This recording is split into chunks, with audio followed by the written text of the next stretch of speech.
নমস্কার, শুরু করছি আজকের আলোচনা। বৃহস্পতিবার শুক্লা দ্বিতীয়া।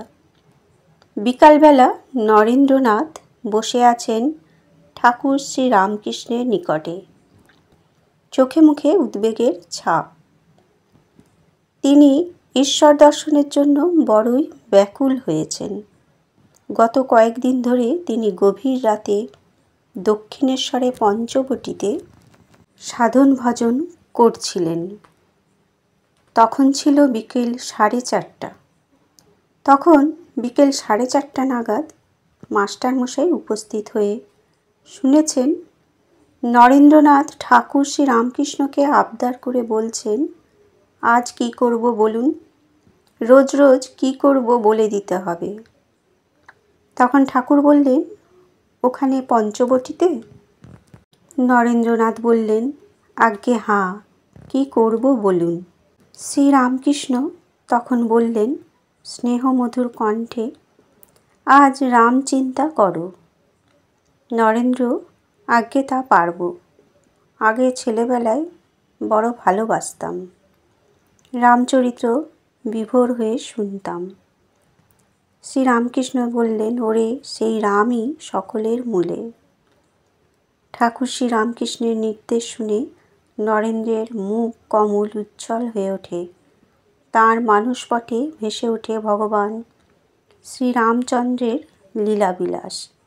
তিনি রামচন্দ্রের বিমল চরিত্রের ভাবনায় মেতে ওঠেন। তাঁর চোখে মুখে কথাবার্তায় অভিব্যক্ত হয় নূতন ভাবোচ্ছ্বাস। এই দিন হতে নরেন্দ্রের শুরু হয় রামচন্দ্রের সাধন। একদিন বিকালবেলা ঠাকুর শ্রী রামকৃষ্ণের ঘরে উপস্থিত হয়েছেন কালীপ্রসাদের পিতা রসিকলাল চন্দ্র। তাঁর প্রথম পত্নীর গর্ভে পুত্র বিহারীলাল জন্মগ্রহণ করেছিলেন। বিহারীলাল গৃহত্যাগ করে খ্রিস্ট ধর্ম গ্রহণ করেছিলেন। দ্বিতীয় পত্নী নয়নতারার গর্ভে কালীপ্রসাদের জন্ম। কালীপ্রসাদ ছিলেন বংশের ভবিষ্যতের আশা ভরসার স্থল। রসিক পুরুষ রসিকলাল পরবর্তীকালে তাঁর 3 ছেলের সম্বন্ধে বলতেন, আমি বেটা কি ধার্মিক? আমার এক বেটা খ্রিস্টান, এক বেটা হলো সন্ন্যাসী, আর এই বেটাকে তৃতীয় পুত্রকে নির্দেশ করে বললেন মুসলমান করে দেব। এই রসিকলাল মন্তব্যটি বেশ কিছুদিন লোকের মুখে মুখে ফিরত। মাস্টারমশাই ঠাকুর শ্রী রামকৃষ্ণের বিছানার কাছেই বসেছিলেন।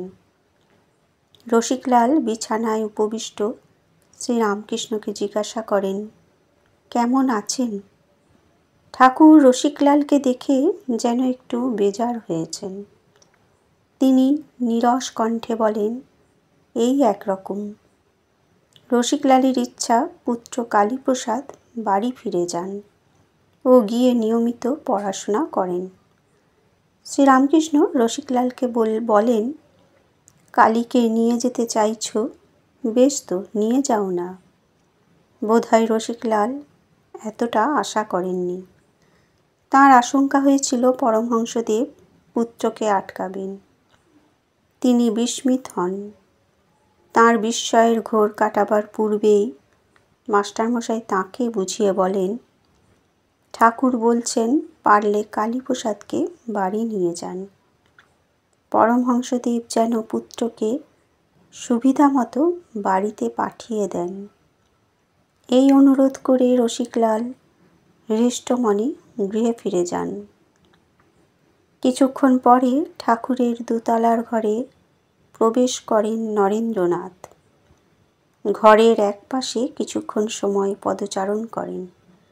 সম্ভবত ঠাকুর শ্রী রামকৃষ্ণের ইঙ্গিতেই ঠাকুরের কাছে আসেন। বিছানার পাশে হাঁটু গেড়ে বসেন। নিকটেই বসেছিলেন মাস্টারমশাই ও অপর 2-1 ভক্ত। ঠাকুর শ্রী রামকৃষ্ণ প্রেমানুরঞ্জিত দৃষ্টিতে তাকান এবং নরেন্দ্রনাথকে গান গাইতে বললেন। নিকটেই ছিলেন কালীপ্রসাদ। ঠাকুর শ্রীরামকৃষ্ণ তাকে বলেন, তোর বাবা আজ এসে বলল যে তোর মা কেঁদে কেঁদে অস্থির হচ্ছে, তাই তোকে আমি বলছি যে তুই একবার বাড়ি গিয়ে তোর মার সঙ্গে দেখা করে আয়। ঠাকুরের আদেশ শিরোধার্য করে কালীপ্রসাদ সন্ধ্যার সময় হেঁটে আহিরিটোলার বাড়িতে গিয়েছিলেন। বাবা মা তাকে দেখে পরম আনন্দিত হন। বাড়ির সকলে, বিশেষত তার মা, কালীপ্রসাদকে রাত্রিতে থাকতে অনুরোধ করেন। কালীপ্রসাদের মন সায় দেয় না। ঠাকুরের কথা ভেবে তাঁর মন ছটপট করতে থাকে। কাশীপুরে ফিরে যাবার জন্য তিনি তীব্র আকর্ষণ অনুভব করেন। মায়ের দেওয়া মিষ্টান্নাদি কিছু খেয়ে বাবা মার কাছ থেকে বিদায় নিয়ে দ্রুত পদে কাশীপুরে ফিরে যান। ঠাকুর শ্রীরামকৃষ্ণকে প্রণাম করে তার নিকটে বসেন।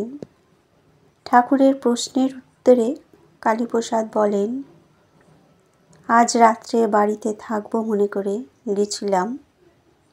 বাবা মাও থাকার জন্য খুব পীড়াপিড়ি করতে লাগলেন, কিন্তু আমি সেখানে ভীষণ যন্ত্রণা অনুভব করতে লাগলাম। আপনার কাছে ফিরে আসার জন্য মন ছটপট করতে লাগলো, তাই একটু মিষ্টি মুখে দিয়ে বিদায় নিয়ে দৌড়ে এখানে চলে এলুম। এখানে পৌঁছে তবে মনে শান্তি পেলুম। ঠাকুর শ্রীরামকৃষ্ণের ঘরে উপস্থিত কালীপদ ঘোষ, মাস্টারমশাই ও কয়েকজন সেবক। শীতের সন্ধ্যা, চারিদিক নিস্তব্ধ। ঘরের দীপালোকে দেখা যায় ঠাকুর শ্রীরামকৃষ্ণ শয্যায় শায়িত। নিকটে উপবিষ্ট কালীপদ ঘোষ শ্রীরামকৃষ্ণ সম্বন্ধে নিত্যগোপালের বিশ্বাসের কথা উত্থাপন করেন। তিনি বলেন, নিত্যগোপাল বলে ওর শ্রীরামকৃষ্ণের নিত্যদেহ। এবার সংকীর্তন খুব জমবে, দেশ দেশান্তর হতে লোক আসবে। আবার আমাদের বলে, তোমরা মাগ ছেলে ফেলে এখানে পড়ে থাকো, তোমাদের জীবন ধন্য হয়ে যাবে। বন্ধুরা, আলোচনা আজ এ পর্যন্তই। ধন্যবাদ।